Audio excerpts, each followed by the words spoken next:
Thanks for being here today, guys. All right, it's 2 after. I'm going to go ahead and get started. First, I want to just start with some general housekeeping. If you have questions about this recording, yes, the session today is being recorded, and I will be sending out an email afterwards, probably on Monday, with the recording as well as the slide deck that we'll be presenting today. And then also a couple of other resources on lead generation to help you implement some of the topics we'll be talking about today. Quick introduction. My name is Amanda Farrell. I am a marketing account manager at Nextany. I have about 7 years in HubSpot, working mostly in a lot of email automation. I love working with the workflow tools. Also have some experience with sales and Content Hub as well. And I also have a pretty strong background in SEO and content creation.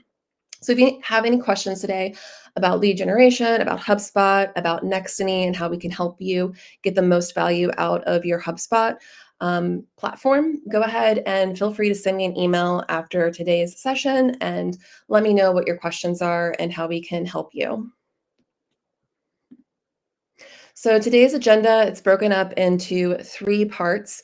Part 1, we'll be talking about lead gen best practices. Then we'll be talking part 2 about HubSpot, creating your assets within HubSpot to support your lead generation campaign, as well as the campaign tool within HubSpot to help you tie everything together.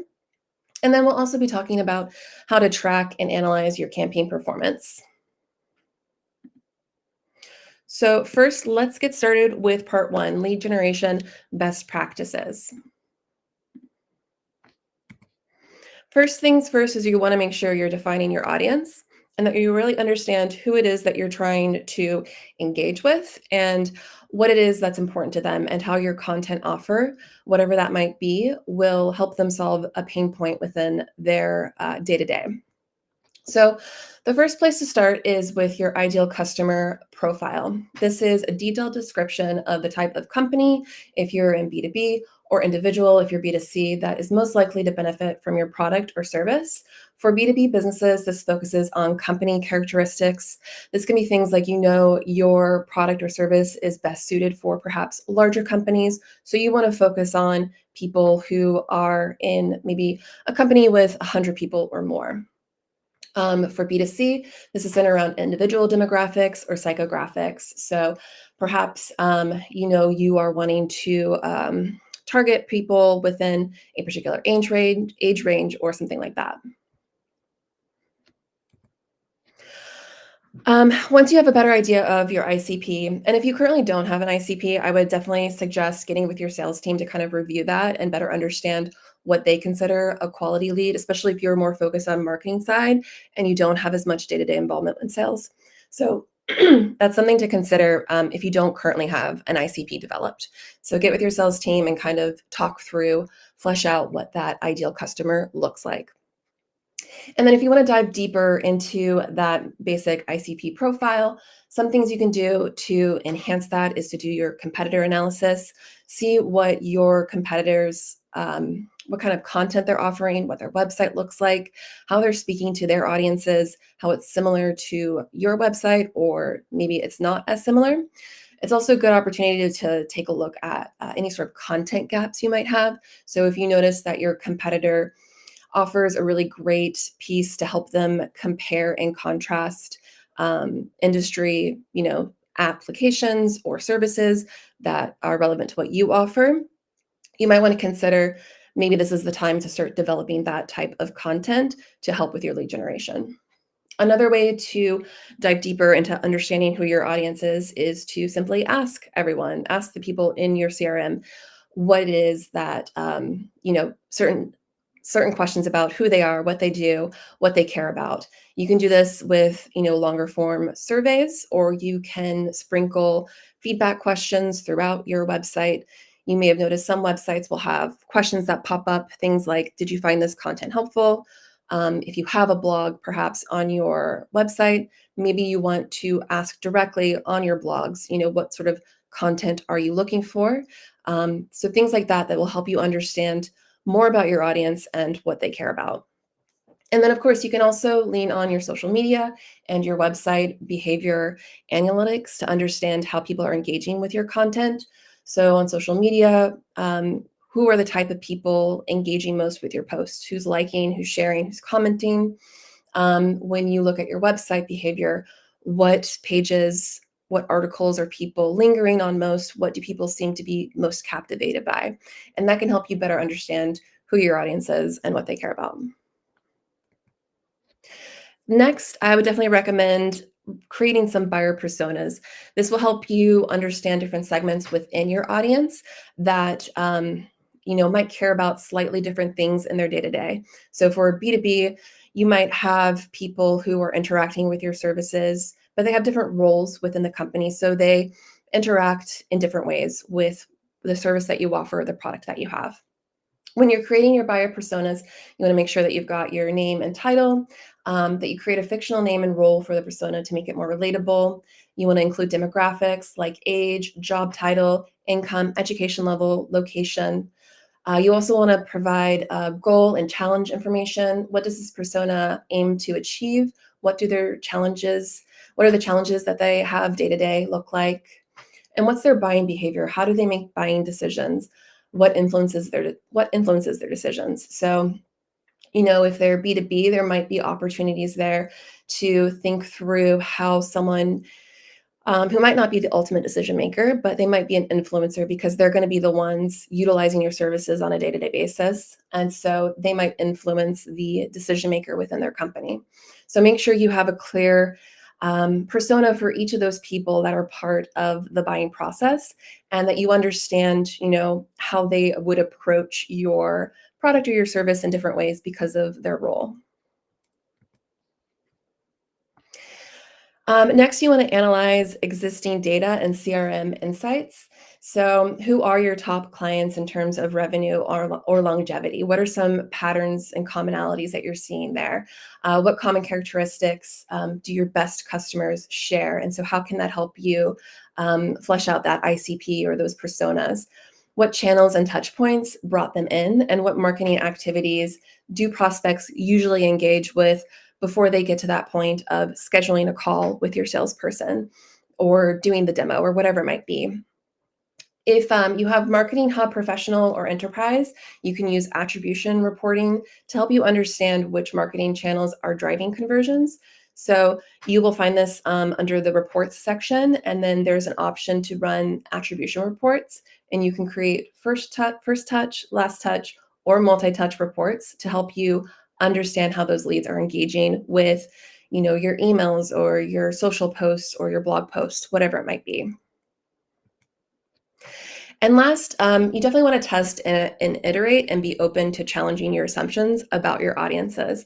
So you might have an idea of who your audience is and what they care about, but especially within a lead generation campaign, this is a good opportunity to test those assumptions and get clarity on that. So you can use A/B testing to run small scale tests with different audience segments, with different personas, and then review the performance metrics to understand which segments converted best and why. You could also maybe construct another A/B test where you want to consider content. Maybe you're testing two different messaging against each other and within the same audience. And so you want to see what messaging, what value propositions help you convert those leads the best. Next, you're going to want to decide on your objectives and your KPIs. So first and foremost, definitely want to be thinking about this from a holistic perspective as far as what the overall company, the business strategy is, what are the goals of the company, and how can lead generation campaigns support those goals. So if you're looking to increase revenue or enter a new market or launch a new product, how can that lead generation campaign align with that? You also want to define what success looks like. So what is the ultimate outcome you want from the leads? Do you want to increase your sales, partnerships, or long-term engagement? Something to always consider too, and I'm sure many of you have seen this acronym before, is to set your goals based on SMART goals. So these are goals that are specific, measurable, achievable, relevant, and time-bound. So for instance, if you are looking to increase leads, but currently maybe there's a particular landing page that you want to send people to with an ad campaign, for instance, to increase the leads through that.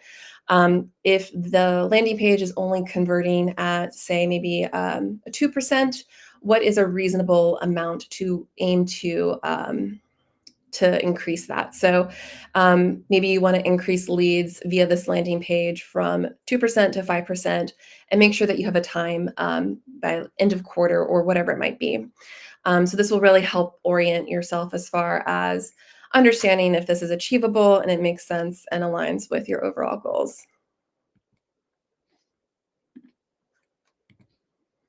And then some key performance indicators. In general, some things that you want to make sure that you're keeping an eye on when it comes to the metrics of your campaigns to measure its success. Things like lead volume, cost per lead, lead conversion rate, lead qualification rate. So the percentage of leads that meet those predefined criteria for your sales team. That's really important, obviously. Time to conversion. How long does it take for the average lead to become a customer? The lead source ROI. Are there certain channels, if you are taking a multi-channel approach to your lead generation, are there certain channels that seem to be working better than others? So how can you leverage that information in the future to iterate and optimize? Then you also want to think about your cost per acquisition, obviously. How much does it cost to acquire one paying customer from the leads that you've generated? Some other metrics that you might want to consider as well are like engagement metrics, like tracking the email opens of the email follow-up with the content offer afterwards. How many people continued to engage with you after you've got them in your CRM and you've started serving them content? Next, you want to make sure you're thinking about your distribution channels. So some effective channels for lead gen tend to be email marketing. This can be a really great way to re-engage some stale leads. Social media, organic social media might be a great way for you to leverage an audience that you've currently built up and now convert those, casual followers to leads that you can then actually nurture into customers. Paid search, obviously, content marketing with your blogs, and then webinars also perform very well, specifically in B2B, where people are interested in getting more in-depth information, actionable insights to help them with their day-to-day. Some questions that you might want to consider asking yourself when you're deciding what channel to choose, especially if you're limited by resources, budget, all those kind of things, and you need to concentrate maybe on one or just a couple of channels for your lead gen. First and foremost, obviously, is your target audience active on this channel? That's why it's so important to do that research early on and to build out those personas and really understand if the channels that you want to expand into actually make sense for your audience and if they're already there. Does the channel align with your marketing objective? How much are you willing to spend? Obviously, some channels can be more cost prohibitive than others. Running an ad on LinkedIn, it can exhaust your budget pretty quickly. Organic, if you're doing more focused on organic SEO content marketing, you might find that it is less expensive, but it will take more time for your team to build out that content. So where are your strengths and weaknesses as far as what you can give and take when it comes to either your budget, your resources, your time, all of that? Then what channels are your competitors using? Are you, maybe have sort of any blind spots when it comes to where your competitors are active? And is this a good opportunity to start also exploring how well you can perform on those channels? And can you measure the success of the channel?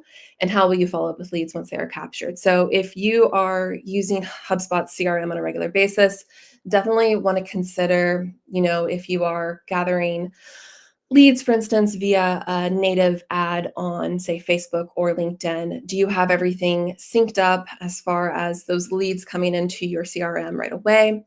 Are you also able to make sure you've got all of the codes and things set up so that you're able to, in your reporting in HubSpot, track everything from end to end as far as from the time that they've interacted with the content, they've visited your website, submitted a form, all of that stuff. Are you able to holistically gather all of that data to help you really understand what that buyer journey looks like and what assets they interacted with to make that conversion? So now I want to talk about 5 tips for creating the content offer. Number one, the most important is definitely addressing an audience point.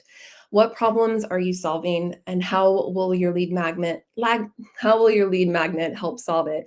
Why should people care? You've got to give people a really good reason to care, especially nowadays where a lot of people don't want to necessarily give out their personal data or their professional data just to anyone. And again, you might want to rely on some surveys and frequently asked questions, as well as analyze common issues in your industry or that your customers are generally facing to really help you understand what is a pain point that's important to them. And also maybe consider if there's anything within your industry perhaps that competitors are missing. Is there something that your prospects or your clients have talked to you about that other people just aren't addressing? Maybe it's a good opportunity to utilize this content piece to do that. One thing to keep in mind is that a lead magnet doesn't have to be directly tied to your services or product as long as it solves a relevant pain point to your target audience. The goal is to start a relationship here and get them into your CRM so you can start nurturing them. It's not to make a sales pitch right away. However, the closer your lead magnet is to your services, it will be easier to convert them later on. So when you're thinking about your goals, your metrics, your KPIs, if you're more interested in lead volume, and then working those leads later on, perhaps you do want to go after a more general content piece in order to widen that net a little bit. But if you're more concerned with lead quality, maybe this is a good time to provide answers or help to a more niche pain point that your audience has. Number two, make sure that you're choosing the right format. How does your audience consume content? When it comes to B2B versus B2C, this is probably where you'll see the biggest distinctions. So for B2B, a lot of that will probably look like ebooks, guides. Are they the type of professionals who want to engage in depth and read that kind of really in-depth pieces? Or are they busier? Are they looking for more like quick, actionable insights like checklists or cheat sheets? Or are they looking for more in-depth interactive learning like a webinar could offer? For B2C, this might look more like discounts to incentivize people to maybe sign up for your blogs or your newsletters. It might look like free samples or quizzes or assessments to help people understand if your product will help them solve their problem. Number three, you want to be very clear with the promise and the tangible outcome that people will get once they have consumed this content piece. So when people can see or touch the value they're getting, it feels like a fair exchange, and it also will enhance their view of you, their perception of your brand as being helpful and trustworthy. So obviously, if you provide a content piece that doesn't really live up to the promise, then that might put a sour taste in people's mouth, and they will unsubscribe to your email nurturing right away. Number four is to think about the lead magnet and how it aligns with your sales funnel, as well as where people are at within the buyer's journey. So if people are probably more in the awareness phase, a particular segment of your audience, maybe you want to consider offering more educational content like blogs, ebooks, videos that have how-to tutorials, whether it be relevant to your service or your product, or again, a particular issue that a lot of people have within their industry. Industry reports are also really great for this too. If they are more in the consideration phase where they're a little bit more aware of the problems that you help solve or competitors within your industry help solve, maybe this is a good opportunity to provide them with case studies to demonstrate how well you've helped people like them solve those problems, or provide them with comparison guides to show how your services or products compare and contrast with your competitors, what makes you different, to really help them understand whether or not it makes sense for them to take that next step to schedule a call. or demos as well. One-on-one demos might be a good idea as well, or a video demo. If they're more in the decision phase, this might be something like a free trial. You'll see that pretty commonly among SaaS products. Perhaps it's a free consultation, a 15-minute, 30-minute call. Maybe it's a professional assessment of their current tech stack or whatever it might be, or a discount offer could work here as well. So consider how the lead magnet prepares your leads for the next step in the sales funnel. So if your lead magnet is aimed more towards the people within the awareness phase, your next nurturing campaign to get them to take the next step, that CTA should be focused more on that consideration stage. And then number 5, make sure that you make it easy to access. Is the process to receive the content offer smooth? So make sure that you've got your email confirmation and your thank you pages set up properly, and that they understand, where to go to download, and that you make it as easy as possible for them to get that content. You can also think about using HubSpot automation to leverage behavior like insights. So if someone was delivered the email, but they haven't opened or clicked on the offer yet, you can follow up with a reminder, maybe a day later or so, to remind them that the content offer is still waiting for them. And then you can also continue to engage your leads with the CTA towards that next step in the buyer's journey. So now we're moving into part 2, using HubSpot to build your lead gen campaign. So you've got your content offer all set, ready to go, polished, and ready for public consumption. The first thing you're going to want to do now is to create those essential assets to support your content offer. So in HubSpot, that's going to look like your form. So creating your form, make sure you're using properties that will help you gather the basic information you need to start qualifying your leads. Also, depending on where they're at, again, in that buyer's journey, you might need to gather a few more in-depth information to help you better qualify and understand and prioritize that lead. But ultimately, you do want to try and keep it as short as possible to avoid abandonment. Marketing professional and enterprise users can also use conditional logic within their forms to show or hide questions based on how people answer. So if you definitely want people within a particular industry, but then you also have various ways that you nurture maybe people that have different roles within that industry. Maybe you want to first ask about their industry, and then based on their answer, ask them what their role is so that you can then put them into that bucket of the further nurturing that's relevant to that segment, to that persona within your audience. Next is, of course, your landing page where you're going to be hosting your form. You want to create at least one landing page for lead capture. And so also another great tool to consider using and testing out with HubSpot is the A/B testing. You can use this on your landing pages to create variations and serve them to your audiences to test out, how does a different CTA help convert? What about the copy, the form length, the form placement, and other layout decisions? How does that affect conversions for this content offer? And then the last asset that's really important to create within HubSpot to support your lead generation efforts is your CTAs that are going to be placed throughout your website. So you've got various types that you can create within HubSpot. You've got your pop-ups, your embedded, slide-in, banner, inline CTAs. All of these can be used to promote your content offer throughout your website. And something to think about while you're setting this up is what content do you already have that you can leverage? So if you are currently blogging, but you maybe aren't using CTAs or embed CTAs, this is a really good opportunity to think about how you can utilize the CTA on blogs that talk about relevant topics, and then continue to nurture that person. So the blog is helping to attract people, and the CTAs and the content offer is helping to convert them. The next thing is to prepare the follow-up. So when you are creating your form within HubSpot, you've got a couple of options as far as how you can redirect people or follow up with providing them that content offer. So there's the option to show a thank you message so they're not being redirected to another page, or you can redirect them to a thank you page, either hosted on HubSpot or externally.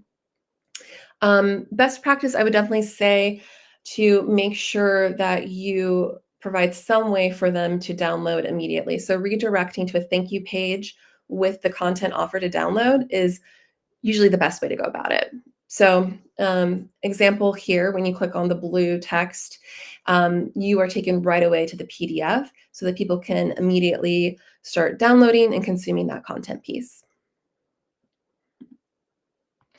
Next is your email follow-up. So sometimes people might bounce before they get to that thank you page to download the content piece. So you also, in addition to the thank you page, you want to make sure that you're also following up with the email with the content offer. You have the option within the form under the automation tab to create either a simple workflow where it sends that one email with the content offer right away, or you can use the workflows. If you have access to that tool in HubSpot, you can create a more complex workflow to set up various actions after they've submitted the form. So that could include both sending that person the immediate follow-up, and then as we discussed earlier, maybe providing a delay after 1 day, and then branching logic that would essentially segment those who have already opened the email and clicked on it versus those who haven't, and then sending a follow-up email a day or so later to remind them of their content offer waiting for them. And so once the person or once the contact's in your CRM, you want to think about how you'll continue to nurture them and the next steps to take them into the buyer's journey with automation. Automations can get really complex in HubSpot, and especially if you have professional or enterprise, there's a lot of tools available to you within workflows to provide additional content and to also internally manage how people on your team follow up with the leads, whether it be further prospecting with your sales team or whether it be more nurturing that your marketing team sets up. Lots of complexity that you can explore with your nurturing automations.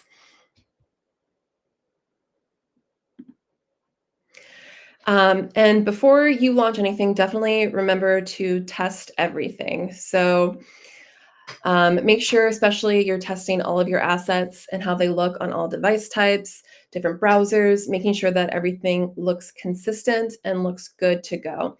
The last thing you want is to send out an email or take people to a landing page that isn't mobile friendly. So this is a really important step to take before you launch all of your campaign assets. Next is setting up your campaign within HubSpot utilizing the campaign tool. So one thing to note here, depending on your subscription level, you may not have access to the campaign tool. But if you do, there are options to either start from scratch or you can use templates. If you're new to the campaign tool, I definitely recommend exploring all of the templates that they have. They have various ones for, cart abandonment, but there's also one geared specifically towards lead generation. And here's an example of what it'll look like when you choose that template.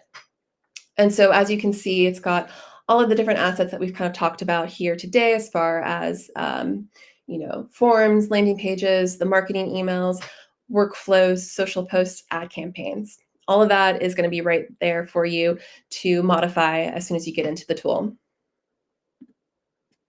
And of course, it's really easy to modify and update and change. So if there's a particular asset that they've added to the template that isn't really relevant to your campaign, you can easily delete it, or you can go ahead and start adding the asset here. Or you'll see on the left-hand side of the menu the option to add additional pieces that might be relevant to your campaign. So if you've got a blog series, for instance, that you want to make sure is tied to this campaign because it's super relevant to the topics, you can push this into or pull that into your lead generation campaign. Something important to note when you are using the tool is if you want to be tracking accurately all of the data from within the campaign tool, you want to make sure that you create and add all relevant assets to the campaign before it goes live. So with pre-existing assets, if the asset was already live and has been generating traffic or conversions or other actions before being added to the campaign, those historical metrics won't be included in the campaign's reporting.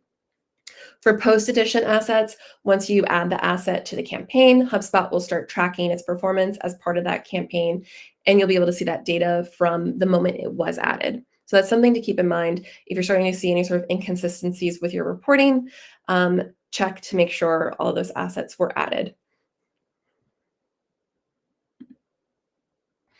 Another feature of the tool is the tasks. So if you are not utilizing maybe a project management tool and you want to make sure that you're keeping your team on track when it comes to tasks for getting the campaign launched, you can also do that within HubSpot as well. So you can create the task and assign it out and give it a due date. So that's something to explore as well, depending on what your tech stack looks like for your team.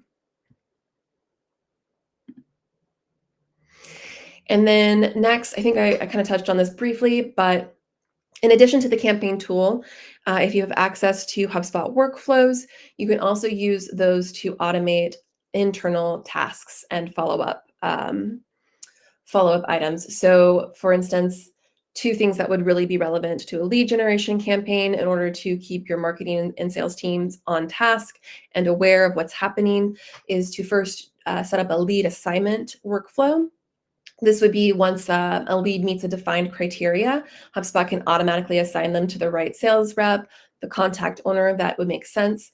Maybe you have sales reps in different territories and you are gathering where someone is located. So based on that, you can then assign that sales rep as the contact owner. And this will help improve efficiency and ensure that leads are handled by the appropriate team members.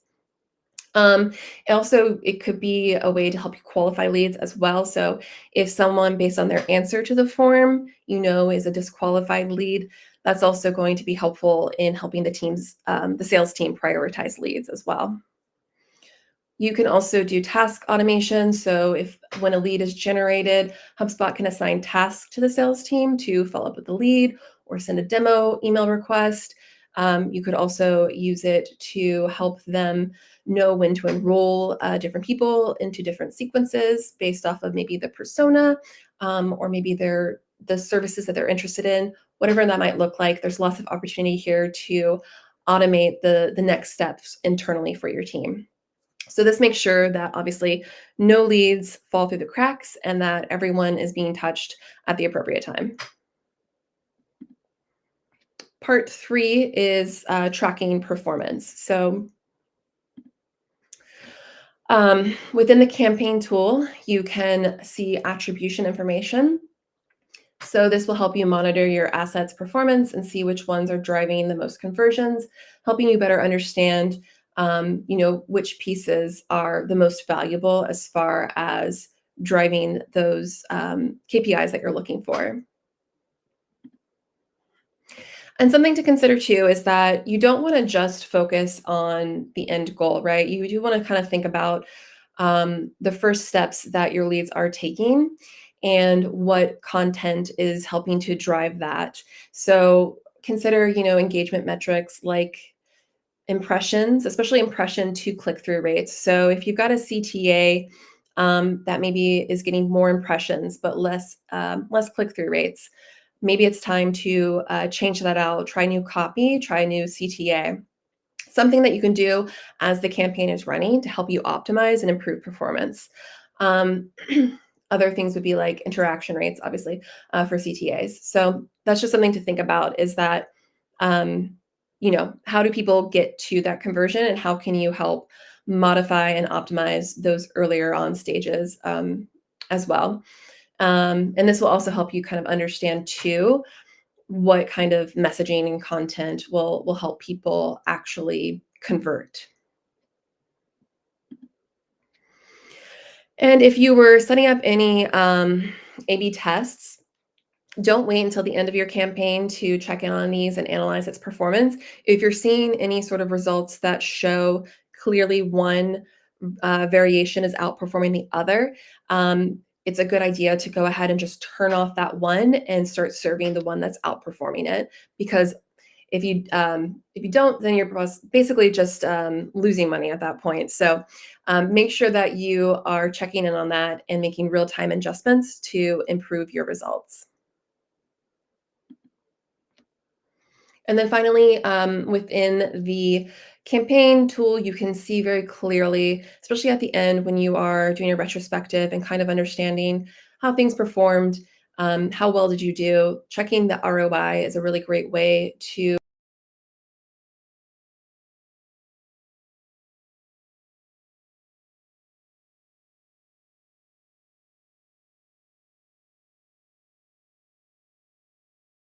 And then also, finally, when you are doing your final review and analysis,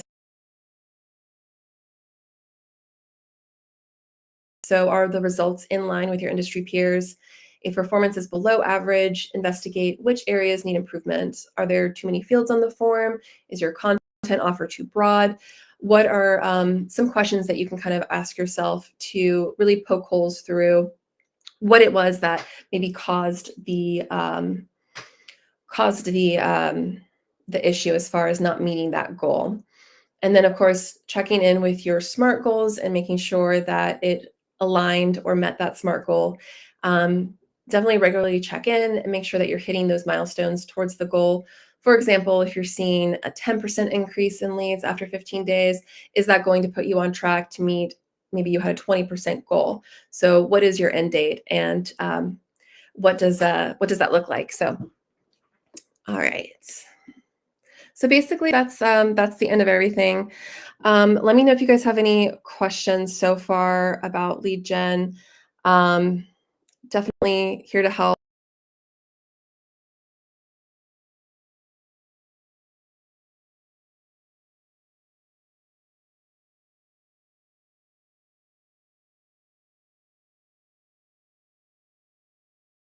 this tool.